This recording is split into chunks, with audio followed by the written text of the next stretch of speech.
sempat ngais-ngais sampah. Tong sampah. Itu untuk cari puntung rokok.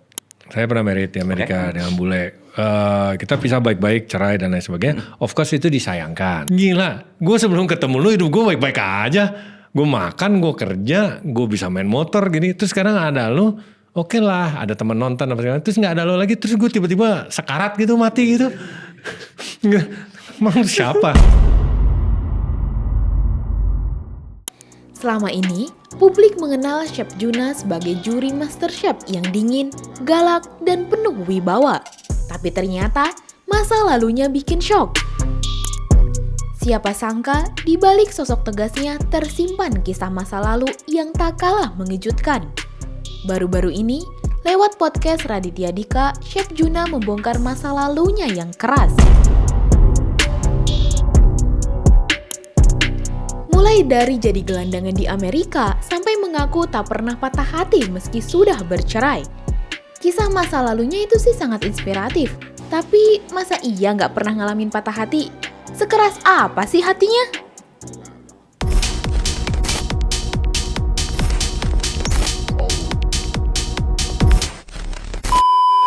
Chef Juna memulai kisahnya ketika merantau ke Amerika pada tahun 90-an.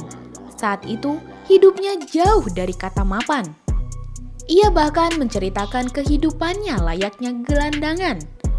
Saking miskinnya, ia pernah mencari rokok di tong sampah karena tak mampu membeli. Kisah ini membuat banyak netizen tak percaya karena sosok Juna yang mereka kenal sekarang identik dengan gaya hidup berkelas. Untuk menyambung hidup, sempat waktu itu masih ngerokok sih. Sempat ngais-ngais sampah. Tong sampah. Itu untuk cari puntung rokok. Atau di parkiran supermarket, puntung-puntungnya masih segini nih, lumayan lah ya gitu kan. Sama kita kumpulin koin, kadang-kadang orang tuh suka buang koin, 1 penny, 2 penny, ya, 1 dime kadang dapat, 10 sen. Ngambil dari sampah? Kadang-kadang orang tuh keluar dari supermarket tuh suka buang apa, ada koin-koin. Ada koinnya, berarti dicari-cari tuh? Cari-cari. Sampai buat rokok pun bekas orang dibakar? Bekas rokok, bekas orang dibakar. Wow. Ya, that's 98 awal ya. Ya habis krisis moneter itulah, April itu ya sekitar. Nyambung hidup lah ya. Demi nyambung hidup. Tapi mendingan lah, setidaknya ada pemasukan. Iya. Terus akhirnya dipercaya buat jadi apprentice dari chef. Ya setelah banyak ya, banyak kerjaan yang buruh seperti itu. Jadi tukang delivery laundry, pernah kerja di laundry. Kebetulan bahasa Inggris saya lumayan. Jadi saya yang terima orderan orang laundry, tapi di belakang tuh sweatshop.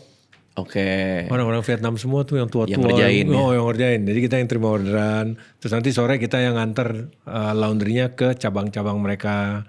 Pakai van, nyetir gitu. Namun, jalan hidup mulai berubah ketika seorang kenalan memperkenalkan Juna ke sebuah restoran. Ia mulai bekerja sebagai pelayan. Suatu hari ketemu teman-teman Indonesia yang dipekerjakan secara ilegal di sebuah restoran Jepang. Oke. Ownernya ini Chinese American, makanya dia ya agak-agak curang dikit lah. Ada pegawainya yang legal yang dibayar pakai slip gaji, ada juga pegawai legal yang dibayar cash. Kayak ngakalin lah dia. Ya kena kalah kasarnya, tapi beruntung lah buat kita. Oke. Dikenalin sama teman-teman ini, akhirnya dimasukin, jadilah pelayan. Belum pernah jadi pelayan.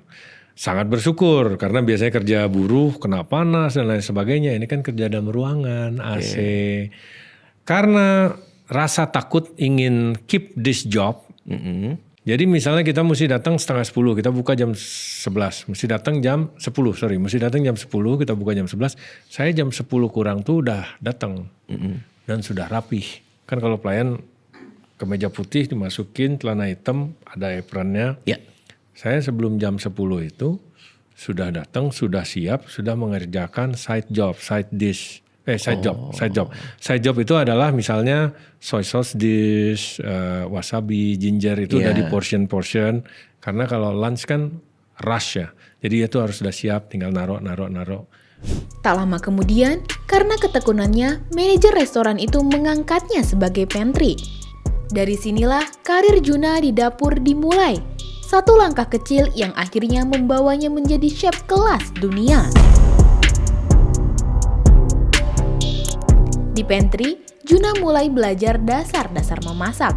Dengan ketekunan dan sikap disiplin, perlahan ia dipercaya untuk mengolah menu-menu lebih kompleks.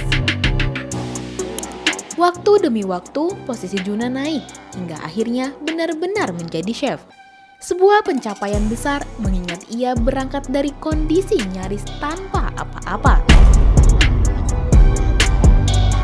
Fast forward 2 minggu setelah jadi waiter, si head, si sushi masternya mungkin notice kali ya.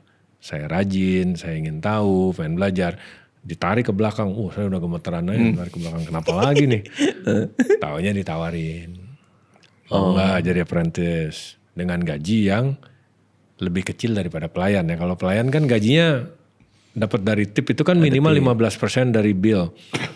Ya pikir-pikir ya udahlah, oke, ambil. Soalnya saya mikir waktu itu sudah umur 22, hampir 23 tahun. Iya. Ya hampir 23 tahun, cuman punya ijazah SMA. Mau jadi apa? Sampai suatu hari dia benar-benar percaya baru boleh mulai pegang makanan. Oh itu lama berarti itu ya? Lumayan, beberapa bulan gitu. Pegang makanan tuh maksudnya Motong? Belum. Oh belum bahkan?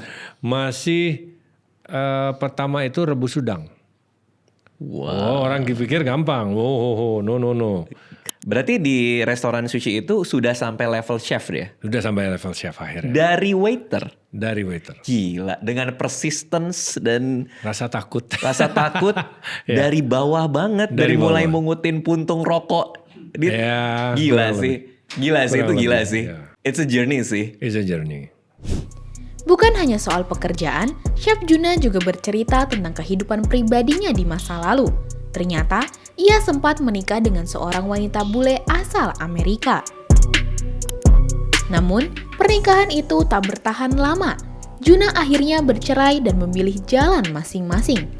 Uniknya, ia sama sekali tak merasa hancur atau kehilangan. Ketika ditanya soal patah hati, Juna dengan santai mengatakan kalau dirinya tidak pernah patah hati. Baginya, perasaan hancur karena cinta adalah hal yang tidak penting.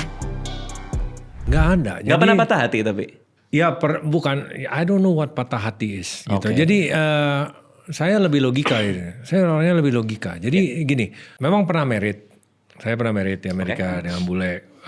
Kita pisah baik-baik, cerai dan lain sebagainya. Of course itu disayangkan. Karena tidak bisa dilanjutkan. Ya apakah sayang, apakah sayang gitu, tidak lanjut, ada. Tapi kalau sampai patah hati, terus nggak bisa makan, nggak bisa tidur, what the hell man? Nggak ada. Hidup tuh simple. Dengan segala kerumitan yang ada di luar, you only can control what you can control. Selebihnya nggak, bodo amat. Jadi dalam artian gini, soal patah hati, apalagi yang nggak worth it ya. Anggap aja pacaran sama ceweknya matre. Kita kecintaan. Tapi ditinggalin dia pindah lagi sama cowok yang lebih kaya gitu kan. Lakinya patah hati. Bego. Ya, kalau saya logika gitu. Lebih logika. My life was fine before I met you. What make you think I cannot breathe after without you? Wah itu quote to live by sih. Gila. Gue sebelum ketemu lu hidup gue baik-baik aja. Gue makan, gue kerja, gue bisa main motor gini. Terus sekarang ada lu, oke lah, ada teman nonton apa segala. Terus nggak ada lu lagi, terus gue tiba-tiba sekarat gitu, mati gitu. Emang siapa? Gitu. Bener. Tapi kita juga tidak pungkiri, dengan pasangan yang tepat, hidup kita akan lebih baik, lebih berwarna mungkin ya. Itu tentu ada gunanya, bukan berarti nggak perlu siapa-siapa, enggak. Tapi kalau sampai patah hati, nggak bisa makan, nggak bisa ini. Ya, benar. Saya nggak main sih yang gituan. Siap. I block, bukan block aja, nggak nyampe. Oke. Nalarnya belum nyampe. Juna berpendapat, hidup harus dikendalikan dengan logika. Walau begitu, kisah masa lalunya berhasil membuka mata publik bahwa di balik ketegasan seorang Chef Juna tersimpan perjalanan penuh perjuangan. Dari gelandangan yang mencari rokok di tong sampah hingga jadi chef ternama di Indonesia, perjalanan hidup Chef Juna membuktikan bahwa kerja keras dan disiplin bisa mengubah segalanya. Dan soal patah hati, buat Chef Juna itu hanya fase yang tak perlu ditangisi. Baginya, hidup terus berjalan tanpa harus berhenti di satu titik. Bagaimana menurut kamu? Apakah Chef Juna benar-benar tidak pernah merasakan patah hati? Atau saat itu ia cukup denial? Coba tulis pendapat kamu di kolom komentar ya. Jangan lupa subscribe, like, dan share video ini supaya makin banyak yang tahu sisi lain dari berita yang viral. Sampai jumpa di Kupas Tuntas Berita Hiburan selanjutnya bersama Igini.